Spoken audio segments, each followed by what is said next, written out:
Hello everyone, my name is Stark and welcome back to another figure review. In today's video we're going to be taking a look at the Jada Toys Chun Li Fighter number 2, I think. Player number 2. Yeah, from the Street Fighter Final Challengers. So this is the San Diego Comic-Con exclusive that is now publicly available to everyone for order in the Jada Toys website, I believe. That's where I got it from. So, honestly, I'm quite excited. I really like this sleeve that they have for the box. It's really nice. Like, it kind of bland on the back, but it works well enough. And then, of course, you can slide off the sleeve of the box to actually show the figure, and it looks pretty darn good. I like all the character selection over here on the bottom. That's really nice. So, without further ado, let's take her out and see how she looks.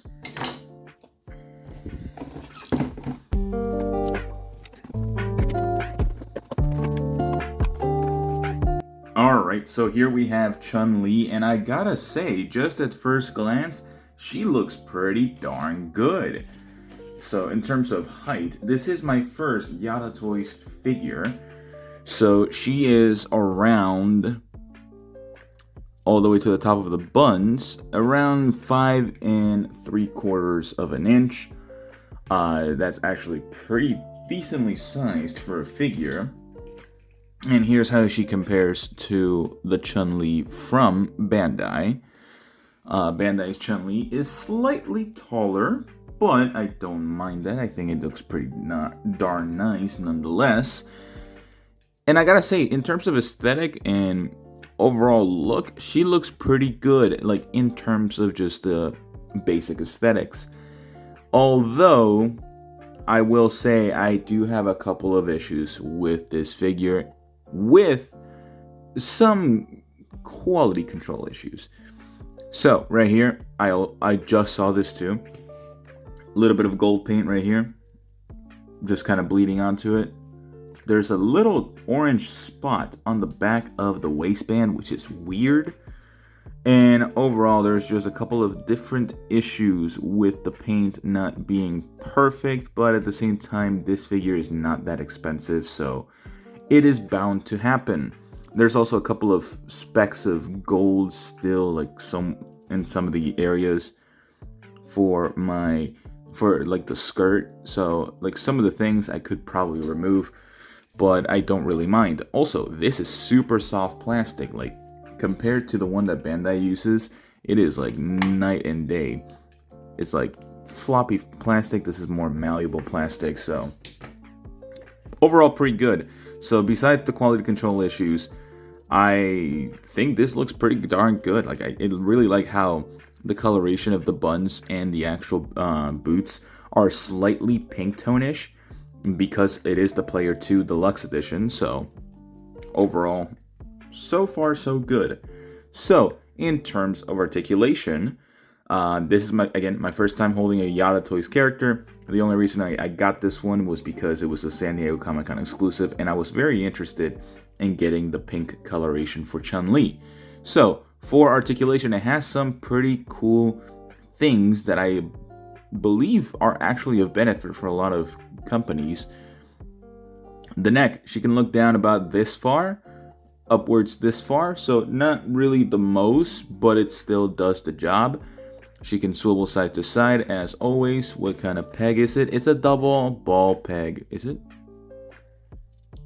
It is. It's just the ball peg itself doesn't really move, but with the neck has a slight hinge, a hinge disc right here, so you can move it back and forth, and that actually works so well, because otherwise some necks might just be too like poseable and movable. Like, for example, this one, you can move it side to side and it has better range, but it is a more expensive figure, so it should have better range overall.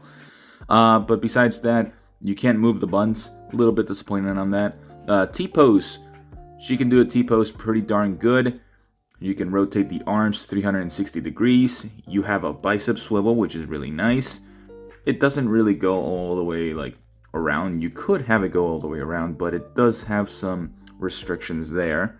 A double jointed elbow, which is really nice. It's a little flat in my opinion. I think it looks a little bit too flat. I think even this one looks a little bit better, even though it's just a regular single jointed elbow. So yeah. Besides that, she also has movement on the wrists, of course, swivel on the wrist, and a hinge to move them back and forth, which is really nice. For the ab crunch is actually almost pretty much perfect. So she can look downward this far, which is awesome, and backwards this much. So amazing. They did a really good job with making the waistband the actual middle segment of the joints. So it works really well, very much perfect. And you can also like just move it side to side, swivel it back and forth, however you want, and also twist. You can have it go all the way in the back. So overall, pretty good waist ab crunch. It really does make up for a lot of that neck movement. So like you can have the movement of the neck help you out with the actual waistband. Also, something I noticed, the buns are squishy. They're squishy. They're not hard plastic. They're soft plastic. That's actually really nice. Wait. Yeah, these are soft, hard plastic. These are soft plastic. That's really cool. And even the hair is soft plastic. Oh, that's nice. Not as soft as this piece, but still good enough. I like that. Now, for the legs, it's a Chun Li figure, so it does perfect splits, which is awesome. Love that. Kicking forward about that far. You could probably get a little bit further, but it's going to look a little bit weird. Going backwards about that far. It does have a little bit of cheek, but it's Chun Li. She needs to have cheeks. So a little bit sculpted, but you can do with it. And you can definitely see some of the paint is probably going to transfer onto the actual figure or this back piece, but only on the back. So do be careful with that. Make sure it doesn't stay in a super humid environment, because that is what causes the paint to kind of just melt a little bit and transfer to other pieces. Now she does have a thigh swivel, which is like your usual thigh swivel that a lot of companies that make affordable figures like this, they implement this type of thigh swivel. So it's very reminiscent of Marvel Legends. A double jointed knee, which is super tight on mine. Might have to put some oil on that, but it works well. It's still a little bit too flat in my opinion, but it does the job. You also have a boot swivel, which is awesome. Most figures actually just ignore the boot swivel a lot. And of course, you have your toe hinge, or your foot hinge, moving back and forth. Rock them side to side if you wanted to as well, because the entrance for the foot is right in this section. So overall, articulation pretty darn good. I like what I saw and what I felt. So let's move on to the accessories, because that's another big thing about this figure, the accessories. Alright, so when it comes for accessories, this Chun Li actually comes for a lot, especially for the price point of this figure. So, first of all, we have two separate heads. We have her head of smiling, which is really nice, very well sculpted. Still same materials, soft plastic for the little the bangs, and of course the buns on the back. We also have a head of her shouting, and I think this looks so much better than the regular Chun Li. One of the issues that I had with the OG Chun Li, like the blue outfit, was that the heads kind of looked a little bit off in my opinion, but I think they really did fix them with this player too. And speaking of said figure, they included the smiling head for that figure too as well.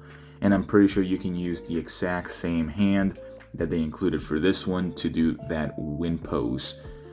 So again, now I'm gonna have to buy this one.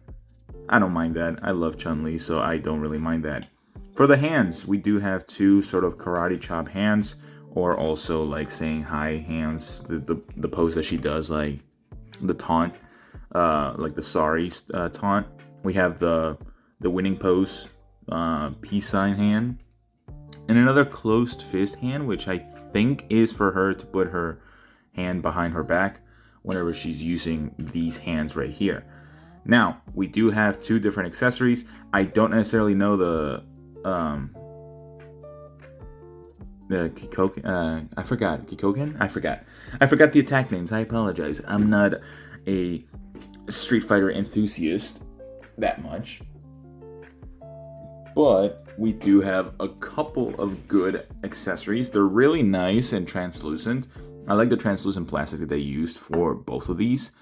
Oh, and they are different colors. Like this is more dark blue, like more of an aqua, ultramarine blue, and this is more so of a, I would say, sky blue to an extent, with a little bit of yellow inside.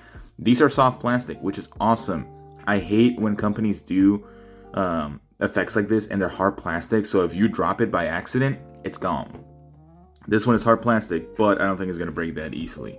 So again, Jada Toys, you guys are thinking about everything, which is awesome. And of course, you have your stand for your effects. Thank you, Jada Toys. You guys are amazing already. Just to kind of compare the effect pieces with this Chun-Li's, the SH Figure Arts, you definitely see the difference between the two. These are yellow, these are blue, but hard plastic. So if I drop these anytime soon, they're gone forever. And I do not want to pay another $80 for this figure. So, leading towards my final thoughts, I do think this figure is really, really nice. I think it's very much well worth it, especially if you are a Street Fighter / Chun-Li fan. And it's a really nice change of pace because she has her Player 2 coloring with the pink outfit, the pink tonish buns, and the boots. So it's a really nice change of pace, especially for the amount of Chun-Li figures that are being released, especially nowadays. So I like it. It's really nice. Really enjoy the articulation. That has great articulation for a $35 figure. So overall, I like it. But I do have one thing to say. It's not so much about the price of the figure. The price of the figure is great. It is much more so about the shipping and taxes cost of this figure when I got this shipped out. It might have been a different case scenario if there was a free shipping like limit. You had to spend a certain amount to get free shipping. I don't know that. But this figure is $35 on the Jada Toys website. Just look it up, Jada Toys Chun-Li Street Fighter, and then you'll find it. Mostly search for San Diego Comic-Con edition or deluxe edition. Then it's a $35 figure, which again, for its price point, it's great. But at the same time, the shipping and handling was about $14, so I nearly paid $50 for this whole entire thing. I have no issue with that, because even I think at $50, at a $50 price point, it's a good figure, but would have been better if it was just $35 with like a $4 shipping. But I have no issue with that. It's more so of like, I was not taking into account the actual shipping and handling for this figure. But I do think at a $35 price point, if you find it somewhere in the wild for like less than $50, do take it. Most people might be selling it online, I don't know. So yeah, overall, I'm gonna give this figure a 9 out of 10. The only reason I'm taking away a little bit of points is because of those little quality control issues that I saw throughout, the paint transfer in the back of the dress. So that's my only concern about that, like the paint transferring for the leggings onto the actual dress of the figure. But besides that, it's an overall great figure, and I am happy to have this now in my collection, and we'll definitely be taking a look at other female fighters from the Jada Toys series, especially Cammy, that just got announced a couple of weeks ago at the time of recording this. So I'm excited to look at that next year, I think, or this year. I don't know anymore. But I will see you all in the next one. Bye-bye.